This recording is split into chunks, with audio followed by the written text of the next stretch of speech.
Hello, everybody! It is Wednesday! Woo! Welcome to Hump Day. Yes, it is Hump Day, everybody. Welcome, welcome, welcome. Jennifer is with us in the soon-to-be reopened Florida. Hey, Kitty's with us, too, in Illinois. Yes, it is Hump Day. Angie is number 3 on the list. No, Ann, you were not first. Number 4. Number 4 today, Ann. I'm going to have to start raffling the first position. You know, I mean, this is a coveted spot being first. I would never have thought. Okay, but, hello, Karen from Augusta. Lisa in Alaska. Dana's with us. Frank in New Jersey. Vicky from Atlanta. And I think you're back on my call list, Vicky. I think I got a new email from you. Angela, Adele and Dazzle are here. Jennifer and Jeff, who are opening on Monday. And got some very good news. They got a preview of tonight. They got an early preview email just a little while ago on stuff I have to cover tonight. Winner, cookie dinner? Hang on a second. No, kitchen's empty. I don't see any cookies in the kitchen. No cookies in the kitchen, but that sounds like a really good dinner. And Cassandra worked extra late today, so I'm sure she'd go for a cookie dinner, Jennifer. Hey, Joanne and Alicia. Lori is with us. Well, hello, people. So what are we all grateful for tonight on this Wednesday night where it's Hump Day? Hump Day. What are we all grateful for tonight? Dum-dum-dum. Hello, Leanne in Atlanta. No wine glass, Leanne? I usually get a wine glass in your hello. What is everybody grateful for tonight? Reopening on Friday in Augusta. Sarah is with us from Stuff. Website sales, Julie. I like that. Jennifer's happy for the internet. My internet's been flaky tonight. I've had some issues, so I'm hoping this goes well tonight. Getting lots loaded onto the website today. The Acostas are with us. We had a really good online sales day. There is wine by your side. That's good, Leanne. I feel better now. Getting closer to getting your PPP. All right, Lisa in Alaska. Don't be nervous, Heather. It's going to go great. It's going to be fine. People are into this. Yes, I did talk to you 15 minutes ago. Matthew Barbie has joined us. Hello, Mr. Resale Rewards and Shopify. The Johnsons are with us. Oh, Sarah's opening Friday for shopping by appointment. I'm guessing your appointment calendar is going to fill up fast, Sarah. That's great. I know I talked to... Oh, God, no, I'm going to put myself on the spot. I talked to one of the franchisees the other day for Stuff. I know that. I don't remember. Don't put me on the spot for a name. I screwed that up. All right, Angela got her PPP. And yes, you got almost 100 items on the site. And yes, the internet is, that's awesome, Angela. And yes, Florida is reopening. It's going to go from orange to blue on my map. I have a map. One of the things I get from NRF is a map of the country, and it's all color-coded. But I can then click on a state, and it gives me the current status of the state. So it's a cool way, and I've used it with some of you today as we've talked, so that I could update you on the latest information that I have available to me, which is good. But sometimes, but the good news in Florida is a good thing. I know that it's exciting and scary all at the same time as you start to open up. And again, you have to remember that you are the governor of you. You are the governor of your store. You are the governor of your world. You have to keep that in mind with things that you have to make the right decisions for you, your team, your family, and your store on how you reopen, on what staff you call back, on what procedures you put in place. I know one store I talked about using half the fitting rooms so that they would always have, so I think they had 4 fitting rooms. And so they would keep 2 not used, use 2, then open the other 2, so that give them time to wipe everything down in between. So if they were letting people into fitting rooms, as one idea that I thought was an interesting pro tip. But it's just, it's getting, and it's going to be different with your customers too. You have to keep that in mind, that part of this is all about your customers' comfort level, but they're pent up. And, so you have to be comfortable that some are going to be upset that you don't wear a mask, or that you do wear a mask. Some people are going to be upset and say, I'm not going to talk to somebody that's wearing a mask, and be mad at your staff because they're wearing a mask or not wearing a mask. Everybody's got to do what's right for them, and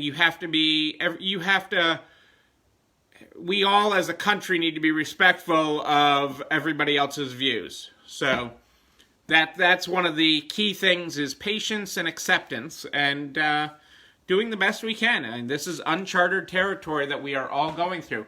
And I've got lots to talk about with it tonight. So let's get to it. I guess I got to get my glasses on. Good evening, Karen. So where am I opening up to here tonight in our book?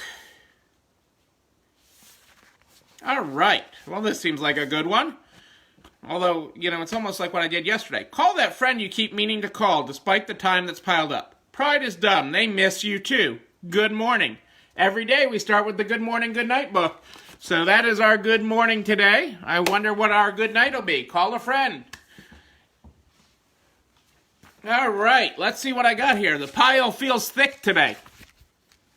All right. I saw this quote today, and I thought it was great. Hey, Bonnie's with us.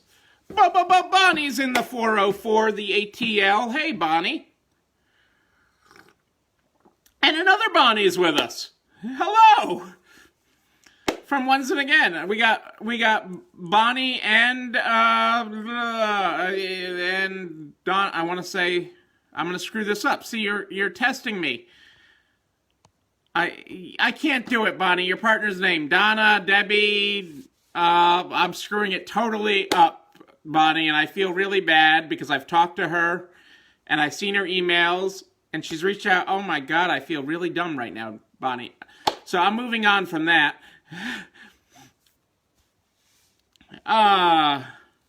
Danielle, see, I knew it started with a D. Hey, Park, how are you?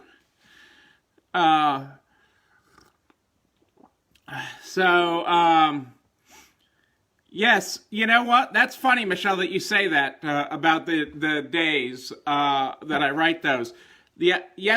Was it yesterday? Yeah. Yesterday I was writing an email to someone and said I would either talk to them tomorrow, meaning Wednesday. So I was writing this on Tuesday. And I said, I'll either talk to you tomorrow or the next day or something. And the autocorrect had it as tomorrow or Wednesday. So how am I going to talk to you tomorrow or Wednesday? So even Google doesn't know what day it is. I just thought that was incredibly funny as I was writing that because it made me question what day it really was. Okay, so my,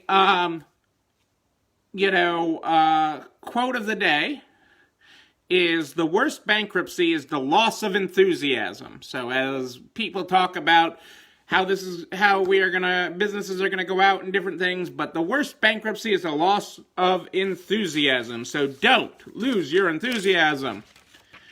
It is my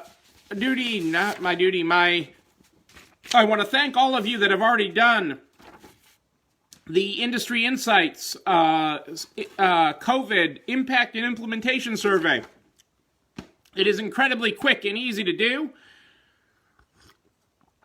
Adele has the link there for us in the NARTS Facebook group, and but this is across all industries, and it gives us an outlook on what is really happening on the ground to businesses as part of this global pandemic. It doesn't take long to do, so it is due by Thursday at noon. So if you could get that done, that would be absolutely terrific. I would very greatly appreciate that, and so would Miss Adele and Industry Insights. It helps us all be better. Let's see what we got going on here.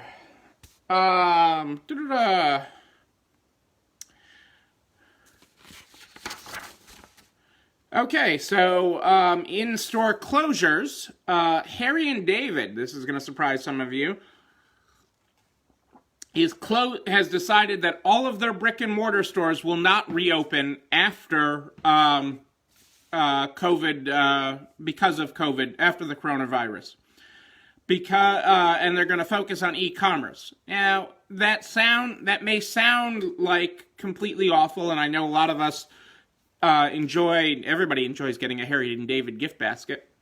And their founders donated a lot of money, their house and other things out in Oregon, out in, not Medford, hang on, the name will come to me, but they donated, and it's a hospice house now and everything, to one of our NARTS members, actually. But that's a separate story. But Harry and David is not going to open its stores again after the coronavirus. They're closing them all down and to focus on e-commerce. They do, though, I mean, just from a dollar perspective, they do about $500 million in e-commerce, and they do 100 and something million in their stores, under 200 million. Starting in May, Best Buy will allow its customers to schedule in-store consultations. So like Sarah at Stuff talked about doing Medford. Thank you, Bonnie. See, I can't remember my town names or people's names, but yes, and that's the hospice house that's in Medford.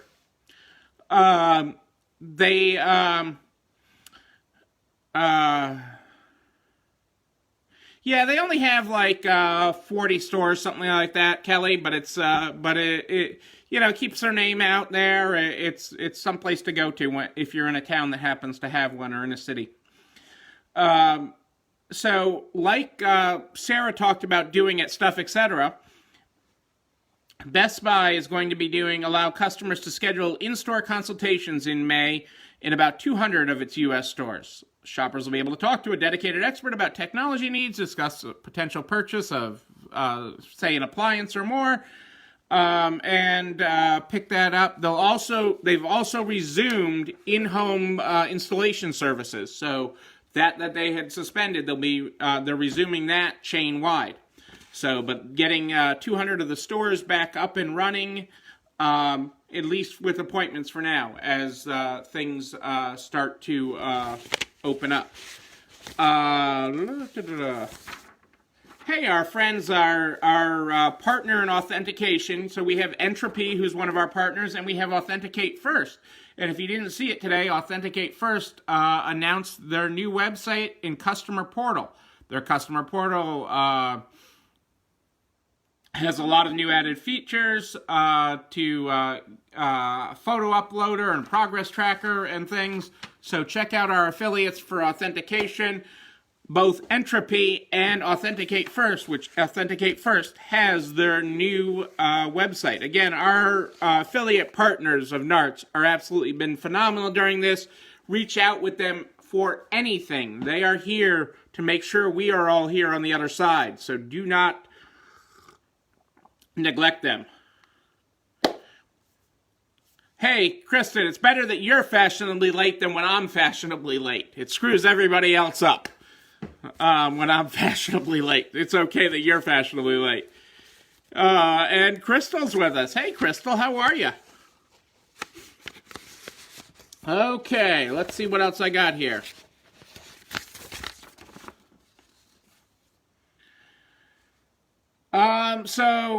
Retail property owners are expecting that even fewer tenants will pay rent in May than April, which we've discussed already. Already, retailers ranging from Five Below to Urban Outfitters have sworn they won't pay rent until the pandemic ends, which could still be months away. In the meantime, retailers are showing off their hard work by asking landlords to reconsider force majeure. Force majeure, French for superior force, relieves parties of their contractual obligations in extreme disruptive circumstances. Pandemics aren't typically written in force majeure fine print, nor is rent relief guaranteed even in other uncontrollable circumstances, so tenant lawyers are requesting that landlords update their force majeure agreements to include free rents. With more than $20 billion in monthly U.S. retail rents on the line, landlords say they can't make concessions.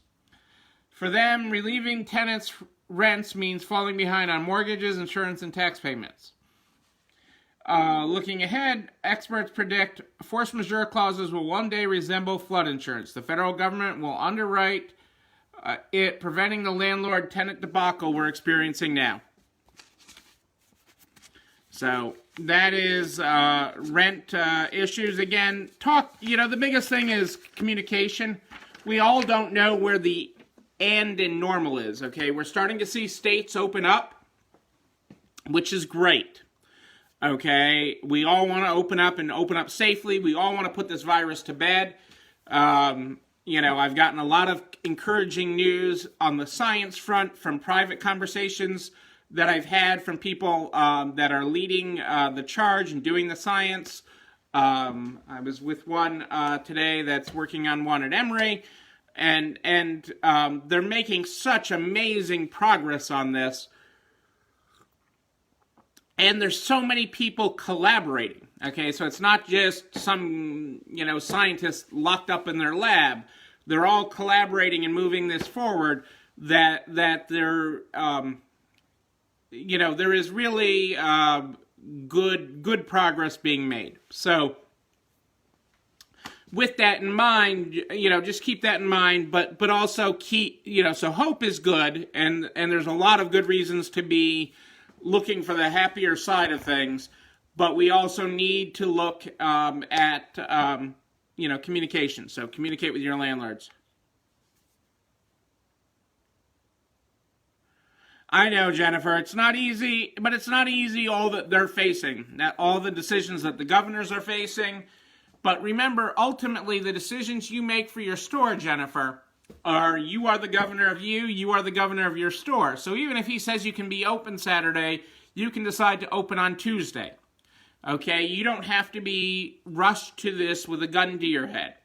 This is decisions where you have to make for you, your family, your customers, your store. And I know in this industry more than others, we are the community. So the decisions we make affect everybody. Okay? Whether you decide to be open to be able to sell someone else's shirt affects whether they have money to go buy milk, groceries, send their kids to school. I completely get how we are ultimately in control of Main Street in our communities. But don't feel that rush. Do what's right for Jennifer and make the right decisions for the Weltys. I mean, I'm guessing in the Welty household there could even be a cheer. Okay, Indiana, I don't know, a cheer pyramid where Kurt's on top. I don't know, but I'm guessing there's a drawing of that. At some point, I'm going to have to share the doodle that Kurt did of me, because that was pretty impressive. Who knew Kurt was an artist? Please cheer. I have no coordination to cheer. Jerry has been trying to get me to be a cheerleader forever. I can't do the only thing I can do of YMCA is the Y, okay? I'm not coordinated enough. It's just not, that is not my wheelhouse. The calculator, sure. That number, sure. But doing a dance, I like to say I have the moves like Jagger, and I know some of you entertain me and humor me, I guess is the better word. Bonnie can probably tell the time that Nartz was in Nashville. I think Bonnie probably has stories from that of my moves on the dance floor in Nashville. Okay? Yes, they're putting. Julie wants to do the cheerleading skit from Saturday Night Live with me at conference. Her and I are going to do that. The cheerleading skit from Saturday Night Live is what we are supposed to do at conference, and I almost think I can pull that off.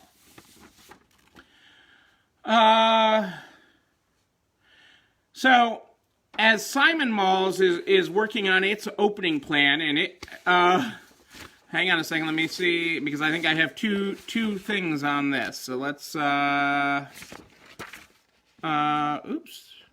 Oh, that's supposed to, I need to cover that. Hang on a second. Hey, Chris!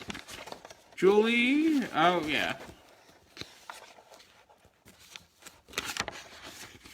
Hang on a second, I got so much stuff here tonight, I didn't have time to put it in order. Oh my God, you guys in your chair. I will do whatever you all decide. Okay.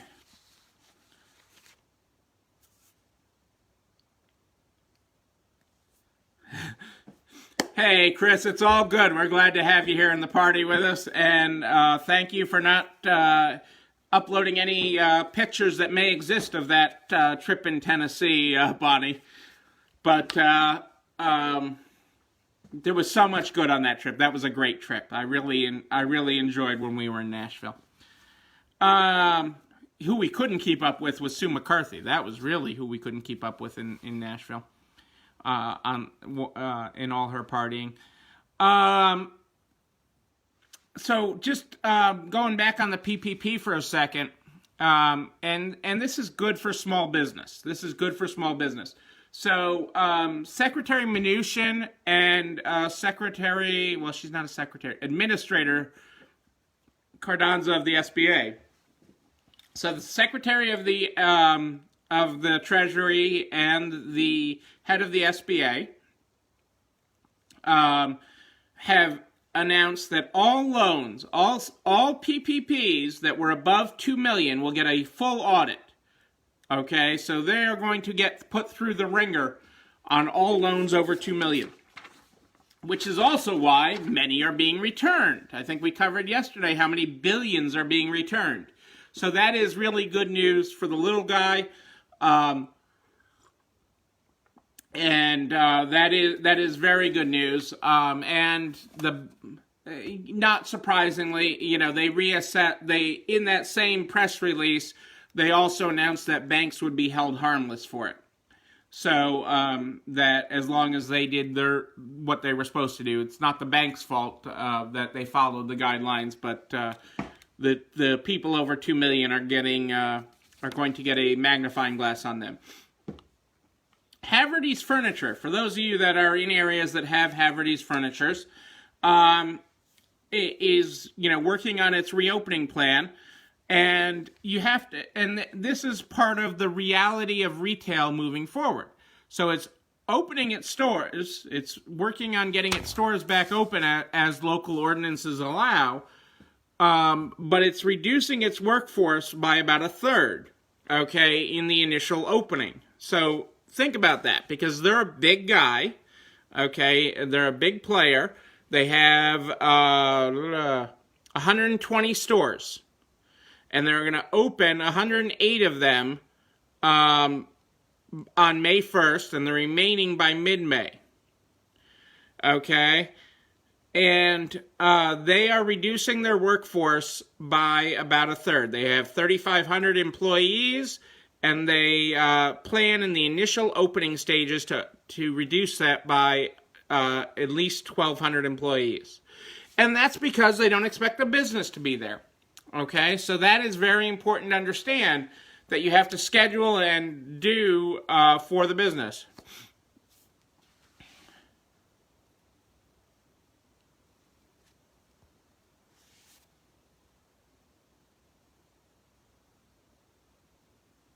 I didn't understand your question. Oh,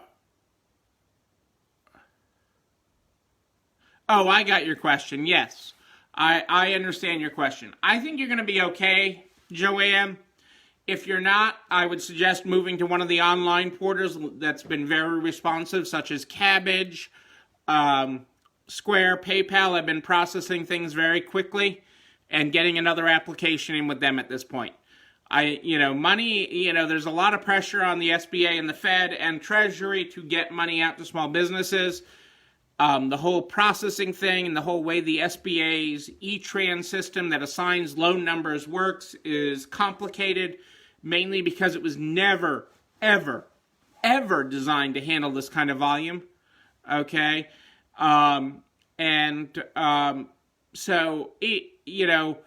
If you're sitting in a queue at Chase, Joanne, and you have all your paperwork together, at this point, the guidance I'm getting, it's not the worst thing to throw in another application with one of the online guys. It'll take you a little bit tonight if you have it all sitting there and get it in, and they will get it filed and see who comes back with an approval for you first. I'm on a call tomorrow with the head of the SBA, so we'll see where that goes there and what other guidance I get. But they are, the big guys are really screwing this up for so many. It's really a shame. And they have the technology to do better. That's what's really sad. But think about that with staffing. So think about your staffing and coming back. Okay, now part of this is hitting your PPP numbers, but part of this is Haverty's is acknowledging they're not going to do the sales that they would be normally. I can't wait for the furniture stores to open because one of the things I want to do is go buy a new bed. My bed is awful. And so I wake up with that crink in my neck and everything else. I have like the worst overpriced bed in the world. I spent ridiculous sums of money on it and I hate it. Okay, if they've got it sent to the SBA, then I wouldn't, Joanne, but if they don't have it really sent,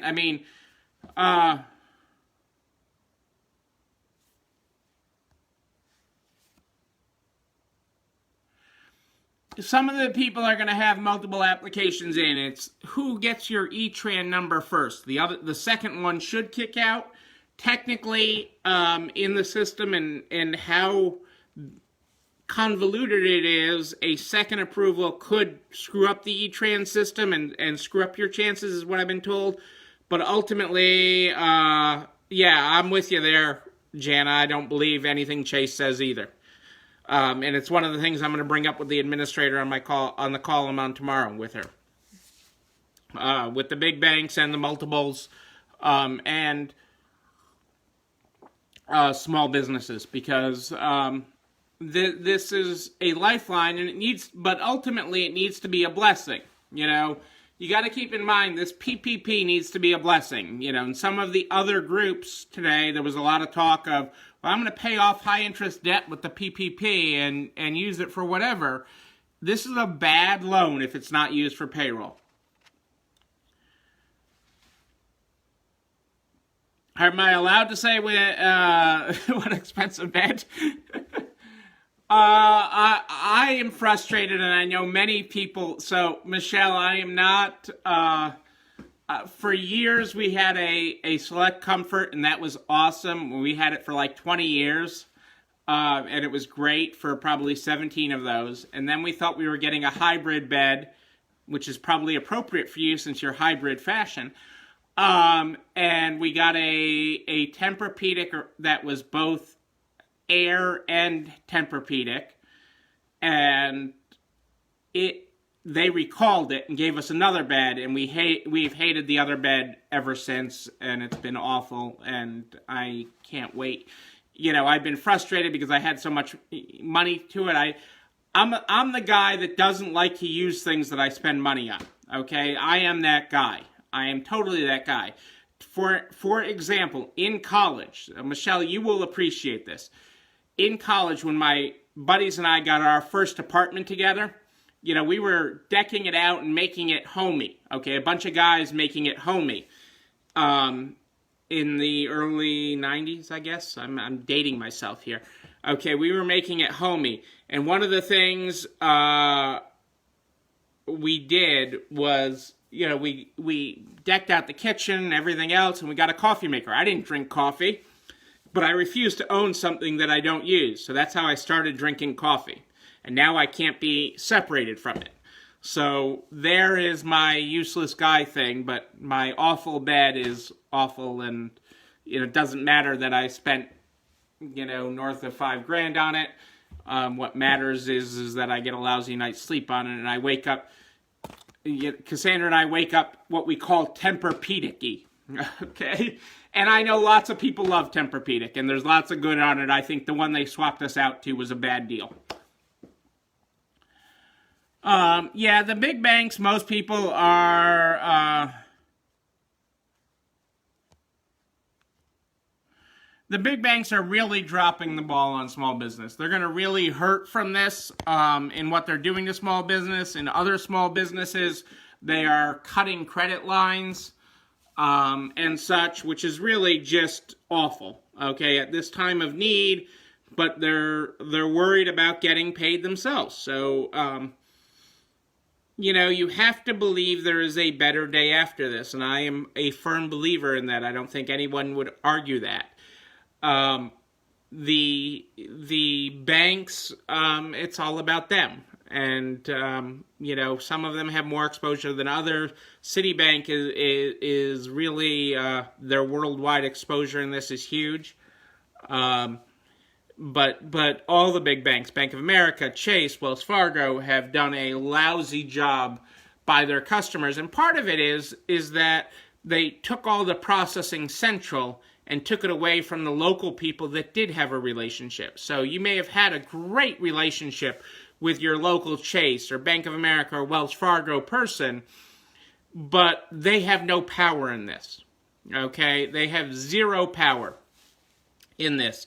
Whereas the community banks, everybody is involved in this. They have pulled everybody off of it.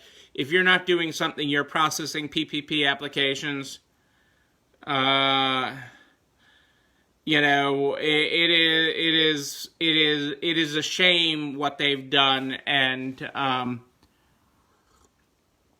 it's hard. That is going to be a lasting impression of this. Another article on the death of the department store. Very few are likely to survive. Hang on a second, I didn't highlight. I'm going to save that for tomorrow because there were some highlights in there that it's a long article, but there were some highlights in there that I wanted to share. Shopify releases its first ever mobile shopping app. So, Shopify is doing a customer-facing app to do that. And I am not a current Shopify user, but I am working on our website update as well. It's part of our 2020 plan anyways. Sarah, the guidance I'm being given at this point is go for it. In general, I'm being told no. I've been told no all along, don't do it. But what I'm seeing at this point is get it done. And if you apply with somebody else, make sure it's either a community bank that you already have a relationship with or that wants all your accounts, or do it with one of the online guys like Cabbage, Square, PayPal, any of those, and get it done. So this is worth looking at as the Shopify customer-facing app, if that allows people to check out from multiple vendors at the same time and do things. It's worth a look. Again, I was talking about, if you do payroll with QuickBooks, absolutely do QuickBooks. QuickBooks makes it super easy. Their application process is unbelievably easy, Sarah. Simon plans to open 49 malls and outlets in May. The problem is their tenants aren't all on the same page, including their big guys. Hang on a second. So, this was a great quote. I visit the mall for the dressing room montage opportunities, not laps around the food court. At the moment, a large chunk of Simon's tenants have yet to reopen their stores. Gap and Macy's, both operators at Simon Properties, told the New York Times they don't plan to open stores this weekend. Oh, thanks, Scott, for clarifying what the Shopify app is. So look for Shop for the customer-facing Shopify app. But that's going to create an issue for Simon as they reopen malls and everything else. But it's a double dance, because by having these anchors not reopen, it is also limiting traffic. So, it is a dance. Chico's, on the other hand, has set a reopening date. It's the first retailer to do so, national retailer to do so, and its reopening plan starts on May 4th, and it'll be anything but business as usual. It will roll out phases of reopening store, beginning with fulfillment of national orders to physical location using store inventories. The second phase will feature buy online, pick up in store, including contactless curbside pickup. And the third phase will see the introduction of a new shop by appointment service for all banners. And so we'll see where that goes with that, but that is how Chico's is implementing it. Other stores are working on, reducing their inventory by doing buy online and curbside. DSW is one, and Cassandra's encouraged me to check out, she's been going through my closet to see what brands of shoes. I'm a terrible shoe shopper. Shoes is tough for me. And so I'll either buy the same kind for a long time, or you don't want to go shoe shopping with me. I fully admit that. But DSW is trying to reduce their in-stock inventory at stores, and they're currently running 50% off any in-stock shoes that you can pick up at a DSW location near you. So, just so you know, you are aware what other people are doing. One of the things that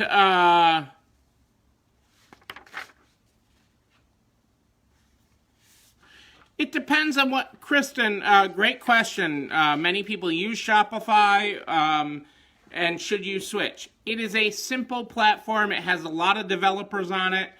Really, it depends on your integration. So I think that for your website, you want to make sure it's integrated with your inventory system. You want to make sure that side is easy so that you can scale it.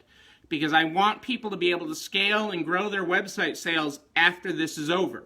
I don't want people, the biggest worry, one of the worries that I have for stores that have invested so much during this time on their online presence is that they will neglect it once their normal bricks and mortars opens.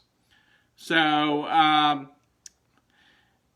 Consign Pro has the My Resale Web, okay, and I don't believe they integrate with Shopify. So, if you want to make sure that you can integrate with your provider, otherwise you can't scale it. Okay, and if you can't scale it, you can't maintain it, you can't grow it. Okay, and it has to be something that you can grow, Kristen. But I'm happy to have a conversation with you offline if you want. Just email me. Happy to discuss options and ways to grow your business. Because keep in mind, one of the things that I have said repeatedly is you have to grow your way out of this, okay? Many of you are taking on loans and doing other things to survive this, which is fine, okay? And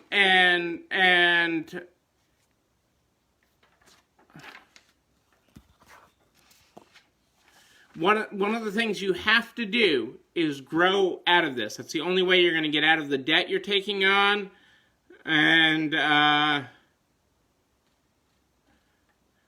it is sad when you run that small check run. I mean, it is scary and sad. So, I mean, we have to grow our way out of this. So that's going to be an integration with online. Okay, you have to be able to maintain the work you're doing and the items you're getting online. You have to grow our in-store sales. Okay, there's going to be so much merchandise coming at you, you have to have a way to process it. Okay, people have been cleaning out, waiting for us to be able to reopen and take consignments. We're going to have to grow our way out of this. You're going to have to grow your business.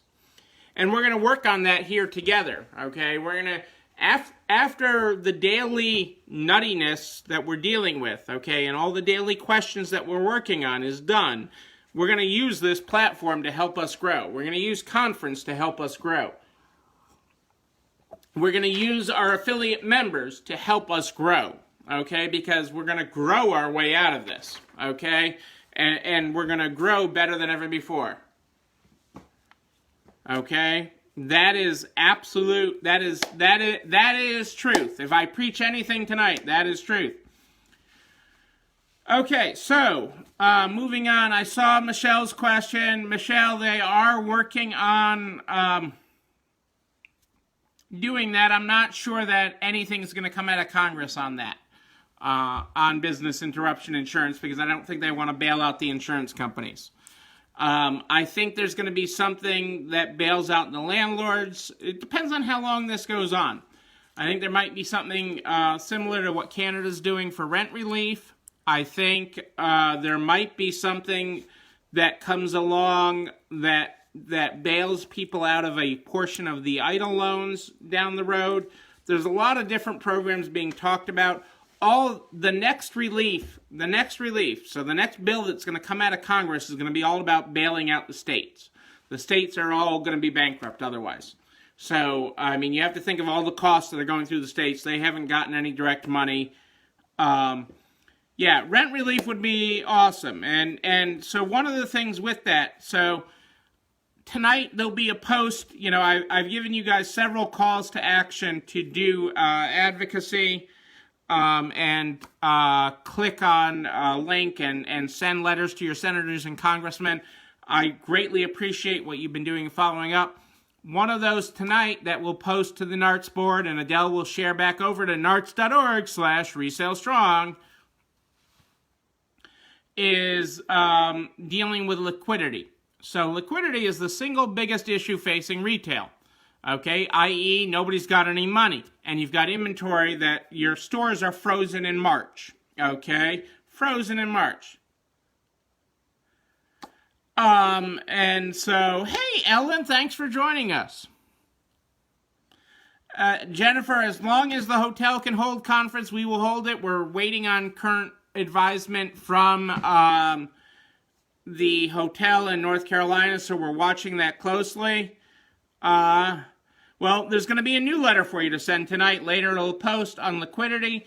And what that's going to do is, in the CARES Act, it included a provision that allows businesses to carry back their operating losses to years when they were profitable, reduce taxes in those years, and get a refund from the IRS.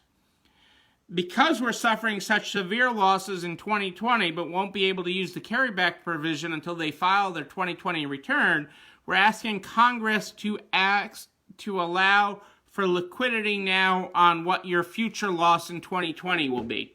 So that is what the call to action will be tonight. The NRF portal that the link will be posted to later tonight will make that very easy for you. I greatly appreciate your help with that, because it helps get our message out there and gets it out there for all of retail. And that advocacy, it's a couple of clicks and it goes through, and it's all about retail surviving to the other side. That is what it is all about. So it wouldn't be a night without updates to the Paycheck Protection Program FAQs. The biggest change in the FAQs in the last 24 hours. The biggest change in the FAQs in the last 24 hours, and this actually does, some of you are like, huh? To this change, but it does affect several of you, okay? Many of you even, I would say. Several to many. How is that a number? Several to many? Okay. Okay, and what this does is talks about in operation on February 15th, okay? Because the PPP covers businesses in operation on February 15th. The problem is many businesses were sold between February 15th and, let's say, now, okay? They are businesses that were in existence, but they were sold and had a change of ownership between February 15th and now. And the question has been, and it hasn't been looked on favorably, that are you eligible for a PPP? Are you eligible for an EIDL if you are an existing business but had a change in ownership? And the SBA says, yes, you are. So that is the biggest addition to the PPP FAQs, and that's huge for several to many of you, okay? Because I've had conversations, I've listened to the tiers, and I was so excited. When that was actually put into print. And the FAQs that I share are the FAQs to lenders, not the FAQs for you. And because they're much more important, okay? The FAQs for you are kind of boring, okay, as a user. But the FAQs to lenders are really important. Yeah, it does, Angela. It helps a lot of other businesses. And it helps so many that, transferred ownership from a mother to a daughter. And that was part of their financial plan this year. It is, and it will be on the NARTS Facebook page in a couple hours. So you can expect that there. I forget, I usually set it late for like 10 o'clock or something when I schedule these.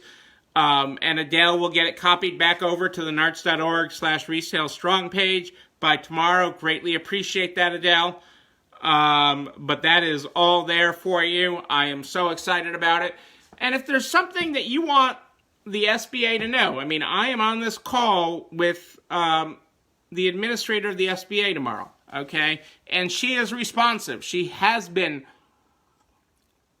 responsive anytime I have reached out to her. It's actually been surprising, okay? I mean, you would think I was somebody, and I'm not. I'm just Neil.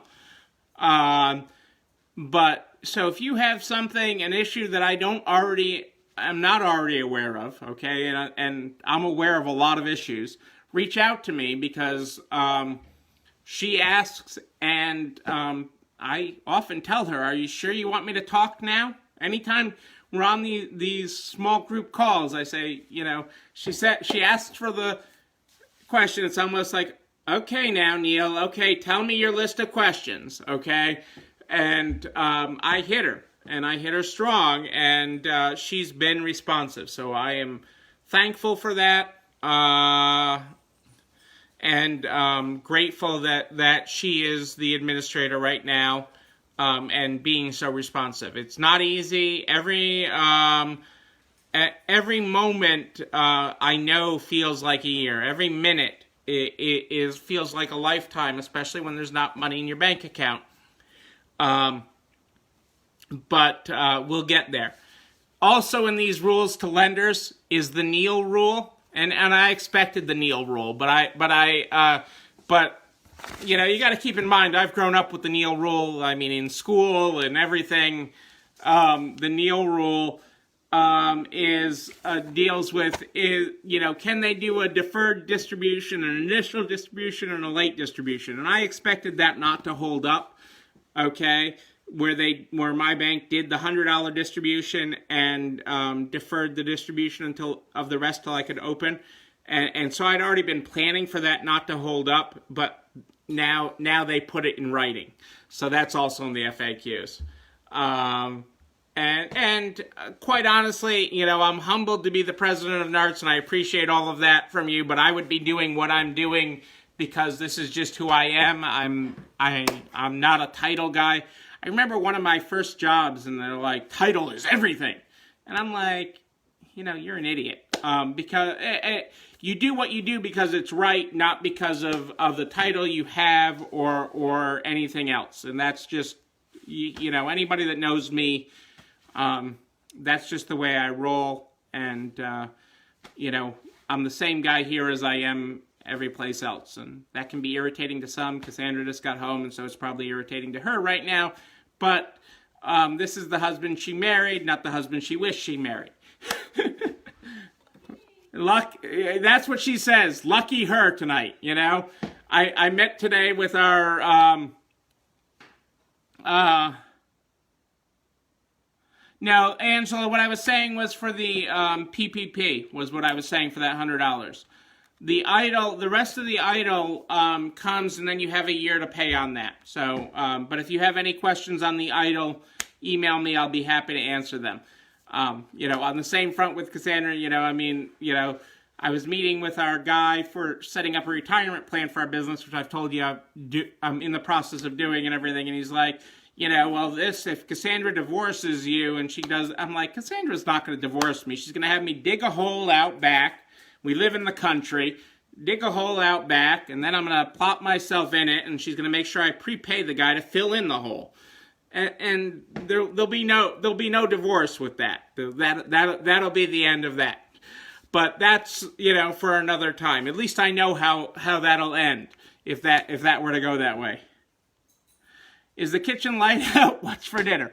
Cassandra worked late today. She was really trying to finish up in one of the stores, or at least I think that's what she was doing. Maybe she was dating her boyfriend. I don't know. But yes, the kitchen light was out. Mom went to bed early. Mother-in-law went to bed with the dogs early, although I hear the dogs are up now because Cassandra's in the kitchen. I think I'll have to do one of these on the other end of the house some night, just so you can see. We live in this old country house that the main floor, the house kept on getting, the original part, which I'm standing in right now, was built in 1901. The other side is newer that we finished off. But we have opposite fireplaces on opposite sides with the kitchen in the middle. And then there's another fireplace above me. But it's an old house, stone staircase in the house, which is a unique feature. And I'm going down roads you probably didn't need to know. But hey, maybe some night I will do that. And I just got an update from the Wall Street Journal that America had its pandemic dry run a decade ago, and we screwed it up. Okay, so, well, I'll have to read that later. The Wall Street Journal tends to be pretty accurate on it. But again, I take your questions here every night. Hey, Bonnie, you want to buy this house in the country? I might swap for one in Naples.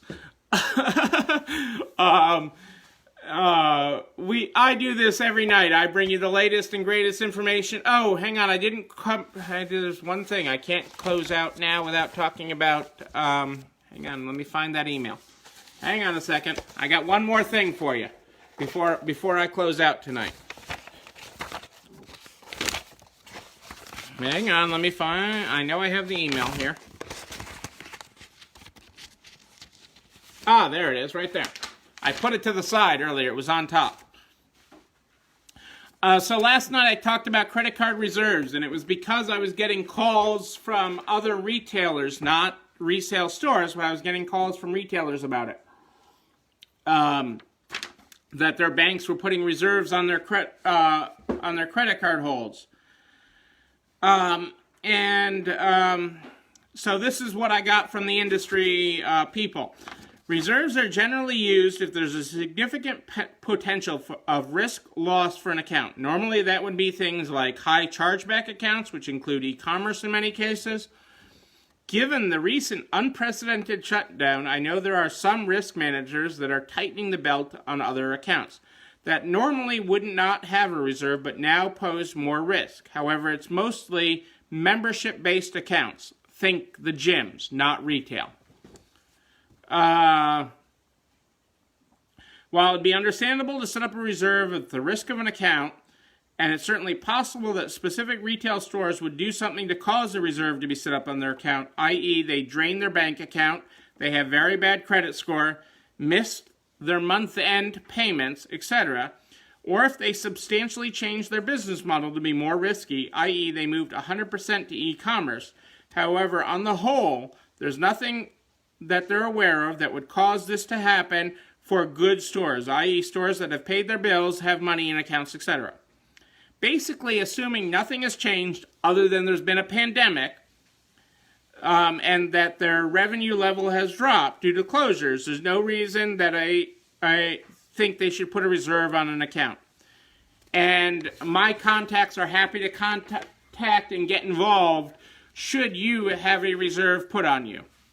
Okay, so feel free to reach out to me, and I will. Should you end out with a reserve as you reopen, okay? Because so many of you don't even know that you might have a reserve put on you until you reopen and start having in-store sales. Should you have that, my people are willing to get involved and have offered their services to talk to anybody and not be a sales pitch, but to help you through that. So I appreciate that, and I appreciate their service to the industry. That they're prepared to help that. But that's something to keep an eye on. Again, I've told all of you all the way through this to keep a regular look at your bank account, okay? Because it's so important. There's so much fraud going on, and so this continues as you reopen, because you want to make sure your deposits that you expect to be there are actually showing up in your accounts. So just keep that in mind. Keep in mind that, you know, the first of the month is around the corner here, so you will have just basic monthly fees coming out for credit card fees as we hit the beginning of the month. There are some basic fees that are out there. I'm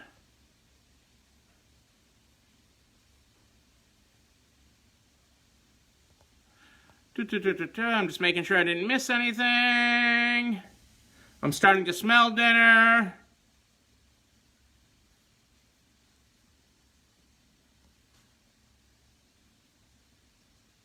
Yeah, you're not, Alexa, don't worry, you're not, initial it. Just initial it, Alexa. You're not getting a loan from any other source. Don't worry about it. Keep it simple. Alexa, do not worry. Don't worry. Keep thinking about tomorrow. Don't worry. It'll soon be here. It'll be here. Better than before. Because yesterday's gone. Yesterday's gone. Okay. Diane, this is where you chime in and say, don't sing to us, Neil.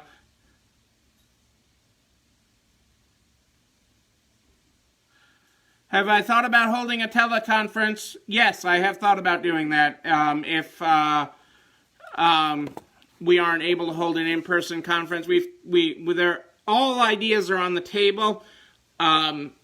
The urge has been from all of you to have an in-person conference or delay the conference if the hotel can't have it. But all of that has been on you. Thank you, Mike. You're eating my dessert while you laugh, aren't you? I can't wait to be back in Maryland and have dinner at Dutch's Daughter with you and Mike Ellen. You know, possibly catch up at the beach, too. That sounds really relaxing right now. Where was I going? Yeah, so if we can have the conference, you got to keep in mind that NARTS is an organization, and I'm just the volunteer member. I am nothing but a volunteer, okay, is on the hook for big money. So your association that you pay dues to makes a huge commitment to the hotel every year that so many hotel rooms will be filled, you know, we'll use so much meeting space, and the association makes a huge financial commitment that it's on the hook for. And so the goal is to honor that commitment if we are able to. We have had so many people reach out to us that want us to be there. We want to be there. And I hope our friends at Dutch's Daughter, Ellen, are holding up. Elaine, I want to say her name is. Am I getting that right? Did I get Elaine? Am I going to finish my night off strong with names? Is it Elaine at Dutch's Daughter and her whole family? I really hope they are holding up well, because they are amazing people, and they make, I don't even know what the heck I eat there, okay? It's just amazing. Eileen. Okay, so I was close. I had the E right, okay? I don't even know. You order my food for me whenever we're there. I don't even know what I eat there, but it's amazing. It's always amazing. I don't even know what I order for dessert because Mike eats it. Filet Oscar. It sounds good. I know I couldn't recreate it, but I love dining there. And just the people there are amazing. I mean, the last time we were there, which was just, it wasn't that long ago when we were there. It was amazing. So, You know, I love those experiences, and I'm looking forward for us being able to have those experiences again. I am here every night for you guys, live in the NARTS Facebook group. Private Facebook group for NARTS members. Get first crack at me. First crack. Okay, at 8 p.m. Eastern every night. But then, we share this with the world. The entire world. Not just a little world. Not just retailers. I don't care whether they're a butcher, baker, candlestick maker. We share this with everybody. Because we want to help our whole community survive. Everybody get to the other side. We're marching every business on every street in every county in every city to the other side of this. Okay, and those resources, everything that I quote here, all the resources that I quote, get posted